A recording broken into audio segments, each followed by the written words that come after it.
Be Continued is an adult podcast for adults by adults. We may talk about superheroes, sci-fi, comic books, and all sorts of similar crap like that. But we may use adult and frank language when we do so. This is not a podcast for kids, brothers and sisters. Enjoy. And welcome back. This is To Be Continued, a fanboy podcast covering your fanboy passions. You're not going to learn anything, but if you stick around, you just might have some fun. And we are going to have fun in a little mini-sode today, where we will be covering a little news of the day that is a rather shocking thing. We're coming to you from COVID headquarters in New York City. I am, as always, your host, Miguel A. Velez. Co-hosting with me, Edward Ng this here. guy. Good morning. It is May 22nd, week 9 of COVID-19.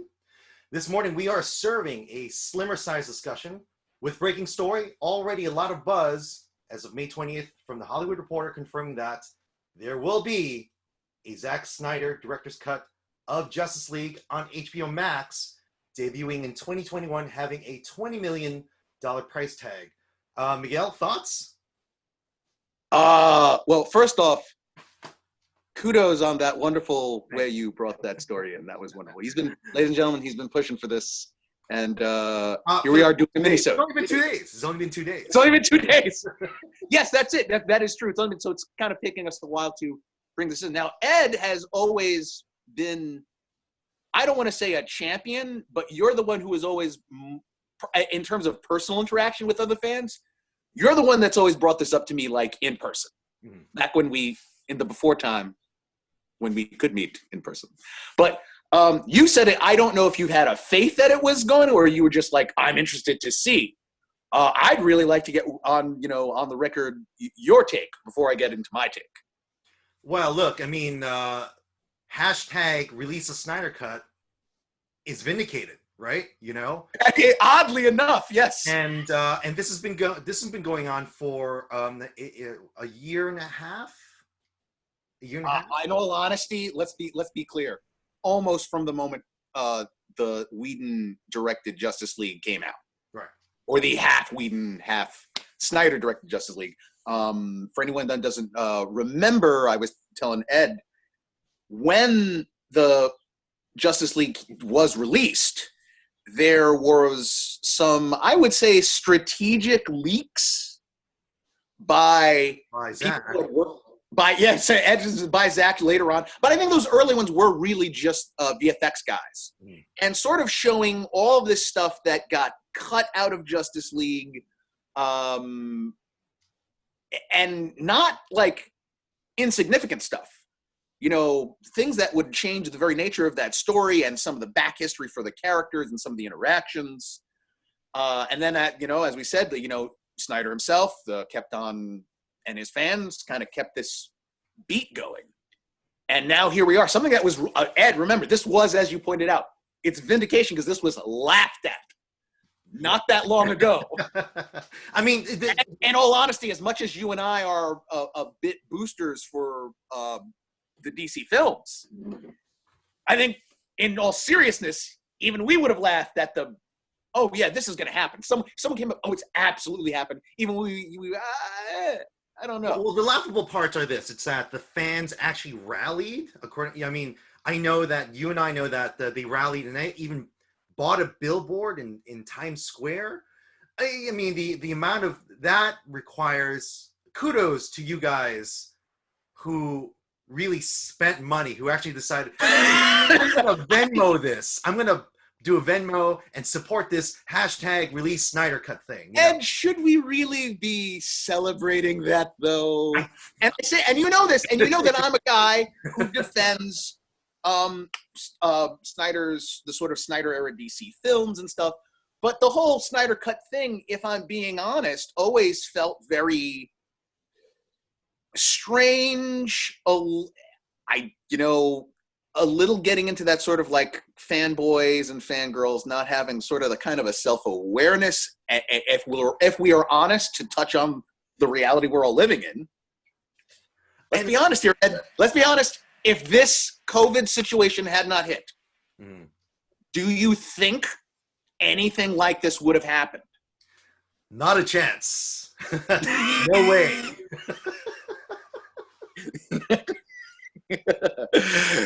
It never happened. It never happened. And you know what? Hey, listen, like in the so we kind of had a pre-discussion of this last night till like 1 a.m. in the morning. How is that going to be moving on forward with the canon of things? What's that going to mean? What is that going to mean for the Whedon cut, if we can even call that?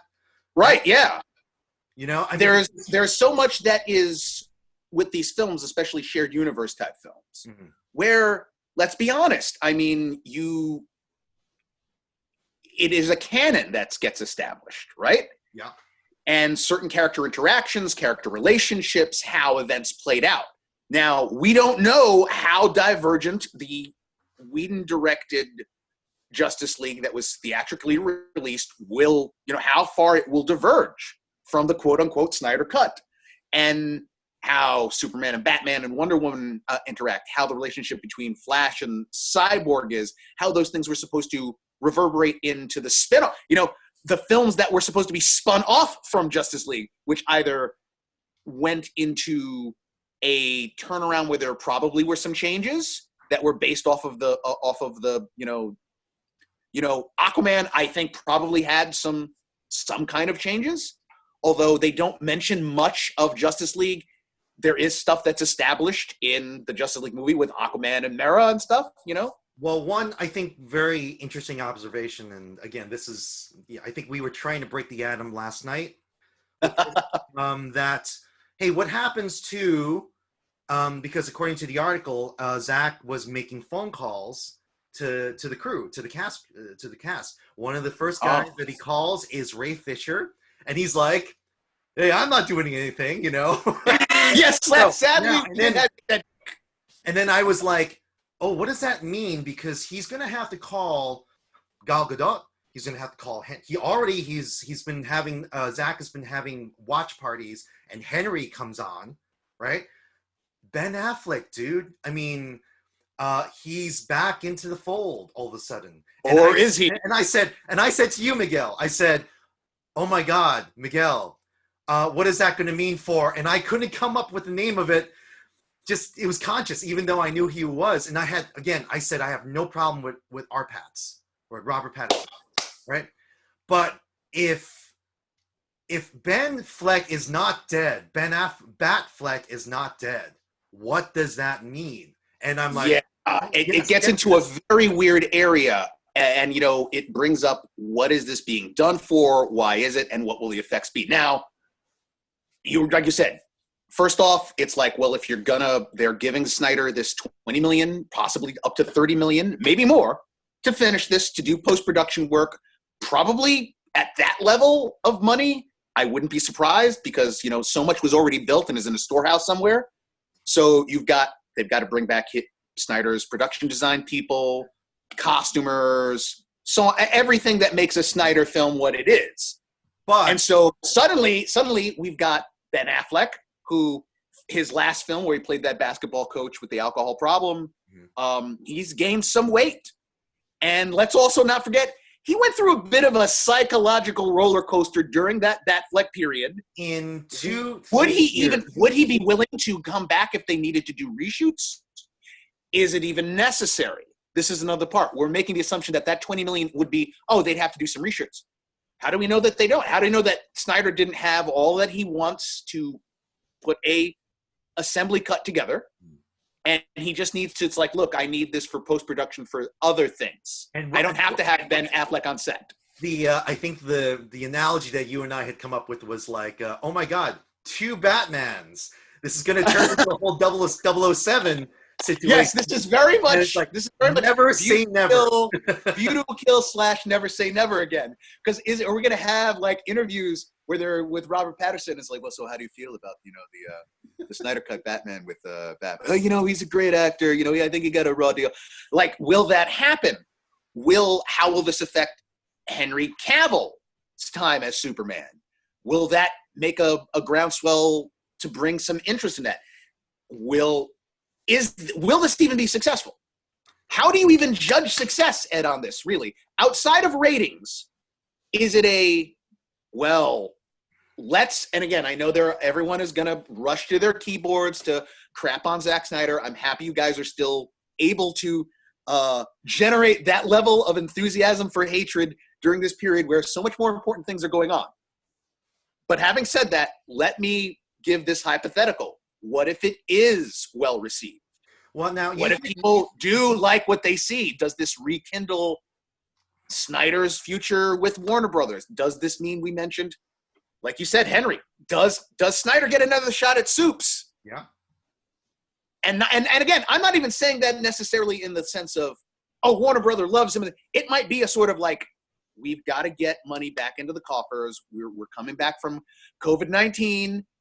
Wouldn't it be, hey, if no one else is going to do a Superman movie and Zack wants to, give it to him. Let's see how that plays out. I don't know, but now that could be a possibility. You've hit something really interesting is how do you judge success? And again, at $20 million, according to the article, $20 million or might be even more, going $30 million, right? So all of a sudden, the one analogy I come up with is the Picard episode, not Picard, TNG episode, the Next Generation episode called Clues, right? Where the crew gets amnesia and Picard at the end of the episode talks to the alien who's like, we're going to have to kill the whole entire crew because you can't come across through our part of space. No. Think of this as a rehearsal, a redo. As a dry run. A dry run, right? So how do you judge success? Because $20 million poured back into it, how much is that going to be, how much are you going to yield back? Because they're doing calculations right now. They are. Well, I think it probably is similar to the Disney Plus. They want more people to sign up for their streaming service. You know, that's a big part of it. But I think that there's also another thing I want to bring up, Ed, and I'm sorry to cut you off here, which is this. Let us remember something else about this. HBO Max, that feels like series. You brought this up, as a matter of fact, yesterday.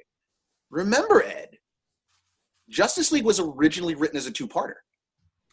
Yeah, and now we're hearing which means possibly a ton of material that Snyder, let's be honest, 2.5, like we could look at maybe a 5-episode run on something like an HBO Max if that's what they choose. Draw it out, maybe beef up more stuff, maybe. I don't know. Like this is going to be, if this finally comes to fruition, and hopefully this means, oh yeah, it's absolutely happening.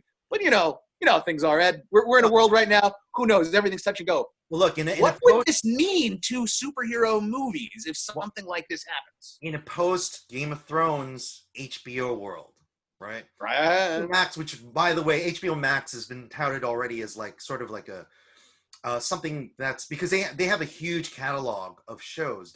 Warner Brothers has a huge catalog of shows. They're going to make money on this. If anything, they are going to go head to toe with Netflix and Hulu, Disney Plus. Hulu, which is owned by NBC. Disney Plus at this time does not have a huge catalog. And plus, dude, what are you talking? Well, not currently available, but we know that not currently available via the system, but Disney has rights to all these things, and then of course just buying Fox. Sure, but at the moment, I'm saying, like when it was released, I said, yeah, I don't think I'm going to be watching The Nutty Professor. Okay, granted, but yeah, that this has to play into that competition for the streaming audience. Again, though, what for superhero movies? I just have to wonder, what does this mean both on an individual level, like we were talking about, like will they do some sort of,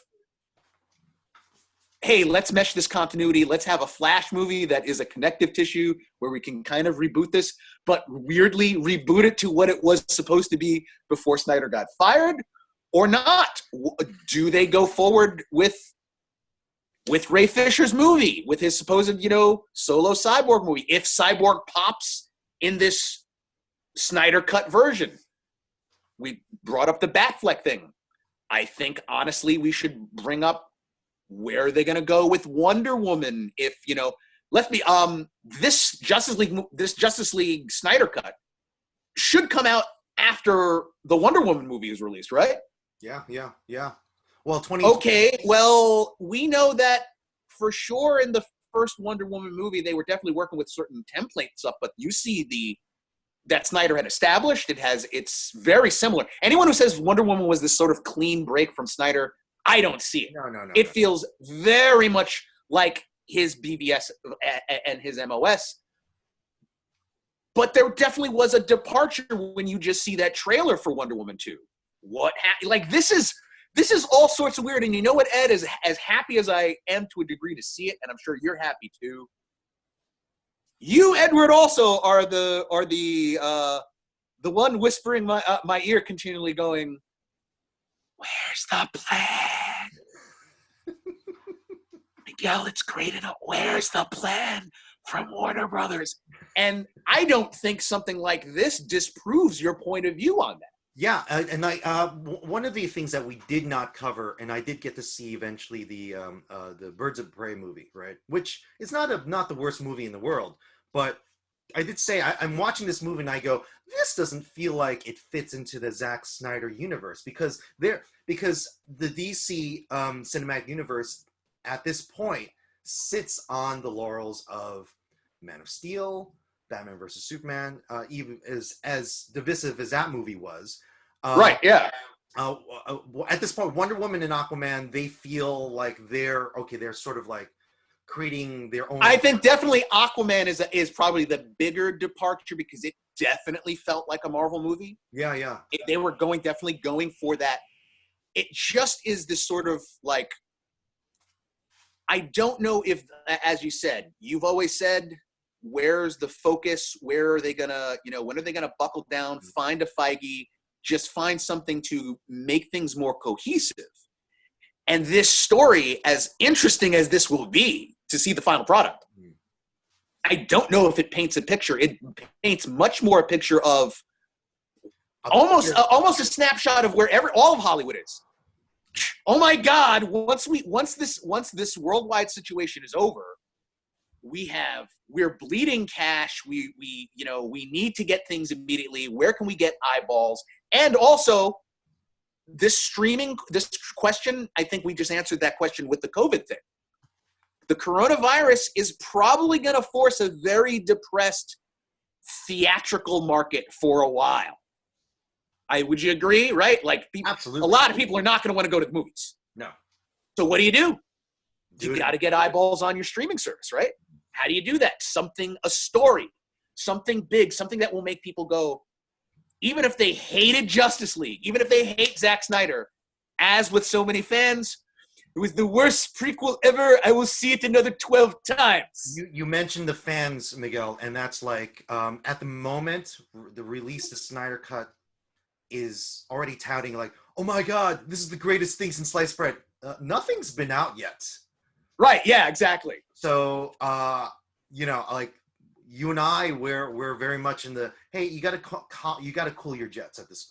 There needs to be more of a sense of perspective for fans. And oh my God, Ed, you hit it on the head. I shudder to think the voluminous heads of the fanboys who have been, pushing for the Snyder Cut release. And again, Ed, remember, once more, I like Man of Steel. I like Batman v Superman, and I can tolerate Justice League. I like that aesthetic. I love a lot of stuff he did with those characters. And I'll tell you right now, Ed, I don't like what I think the sort of general toxicity in the fandom as it is across so many different franchises, so many different camps. This doesn't help. I'm not sure that this helped. And oddly enough, Ed, since you revealed this to me, I haven't even bothered to check in as a member of the superhero hype to see what the reaction is. Because it is that DCEU stuff is still so toxic, so personal. The animosity is still kind of weirdly hot. Because this has thrown a hand grenade into that room full of fanboys. Because Zack is in as a person and as a director, he is a divisive figure in the genre, right? You know, I mean, almost from the beginning of his career, he's been somewhat, a lot of people going, well, Sucker Punch, this technically is nice, but I don't like this. We mentioned Sucker Punch. Yeah. I have to get this out about Sucker Punch. We were talking about it last night, and I said, I'll defend a lot of things for Zack Snyder. I don't defend Sucker Punch because I will always say, visually beautiful. All this stuff usually is. Production value is fine. Even well casted. It's a well cast movie. But Sucker Punch was Zack Snyder trying to find his inner Tarantino. And unfortunately, his inner Tarantino was Frank Miller. It's like that. It's not Sucker Punch. I don't have a lot, but yes, Snyder is a divisive figure. Would this mean at some point that he'll be let back in? Right. Will he finagle more production credits on something? Will he write? I don't know. All I know is, as I said before, this is like a hand grenade into the fanboy world. Yeah. And I'll be here, Ed. All that said, though, all this preamble, you and me. Well, you said watch party. We're definitely. Oh yeah. We're gonna watch this damn thing. Whether it'll happen 6 feet apart, what'll happen 6 feet apart, who knows? And you're like, no, it's gonna be 2021, but then the vaccine's gonna be out. I'm like, okay. You keep believing that, Velez. As for myself, I'm stocking up on stuff that can kill hornets. So not this time. No way. I think that's all we know. We said this is sort of our first testing out of these little mini-sodes. Just you and me, just to put out some content and also to cover. I think, oddly enough, Ed, we may have to do a bunch of these. Because you can't tell me there aren't going to be other shows that are going to start up their production again. We just got some word through the news. People can see California is talking about how to, reopen production and stuff. So I think we'll get back to this at some point. Thank you, everyone, for watching. Hopefully there won't be some other crazy news. Joss Whedon returns to the MCU. God knows could happen. Maybe, maybe not. Hulk gets a movie. Wolverine versus Thing. I don't know. But thank you all for watching. Please check out all of our presences on Instagram, obviously here on YouTube, and our podcast home site, www.tobecontinuedafanboypodcast.com. And to say goodbye, Edward, we have a special guest. So, Clark, Close out. Until next time. To be continued. To Be Continued is an adult podcast for adults by adults.